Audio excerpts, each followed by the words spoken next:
जब हजरत नूह अल्लाह के हुक्म से कश्ती बना रहे थे, हर रोज एक बूढ़ी मोमिना औरत अपनी छोटी सी घटरी उठाए उनके पास आती। वो कहती, ए अल्लाह के नबी, कश्ती कब रवाना होगी?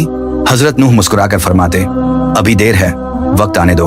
वो औरत वहां बैठी रहती, पूरा दिन इंतजार करती, फिर शाम होते ही घर वापस चली जाती।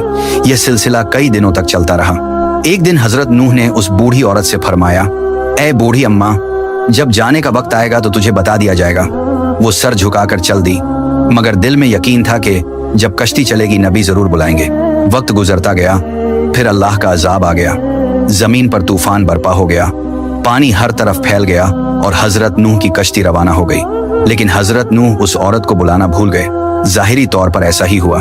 तूफान थम गया, समंदर की लहरें रुक गईं। कुछ वक्त बाद हजरत नूह के दिल में ख्याल आया कि चलो उस शहर को देखा जाए जहां से सब कुछ शुरू हुआ था। वो कश्ती से उतरे और शहर की तरफ चल दिए। जब शहर पहुंचे तो देखा हर तरफ वीरानी और तबाही है, मगर एक कोने में एक झोपड़ी से रोशनी आ रही थी। एक दिया जल रहा था। हजरत नूह हैरान हुए, इतना बड़ा तूफान आया, सब कुछ डूब गया, लेकिन यह दिया कैसे जल रहा है? उन्होंने जोर से अल्लाहू अकबर कहा। झोपड़ी का पर्दा उठा।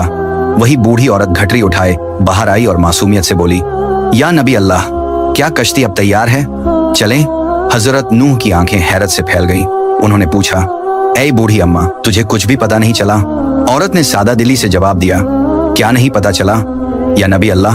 हजरत नूह बोले, इतना बड़ा तूफान आया, दुनिया डूब गई, बारिशें बरसीं, लोगों पर अजाब आया और तुझे कुछ खबर नहीं? वो औरत मुस्कुराकर बोली, या नबी अल्लाह, एक दिन बादल थोड़े गरजे थे और हल्की सी फुहार पड़ी थी, बस। हजरत नूह ने आसमान की तरफ देखकर फरमाया, ए मेरे रब, यह क्या मौजिज़ा है? तब अल्लाह ताला ने उन पर वही नाजिल फरमाई, ए मेरे प्यारे नबी, इस औरत के दिल में तुम्हारी मोहब्बत थी और तुमने इससे वादा किया था कि जब कश्ती रवाना होगी तुम इसे ले चलोगे।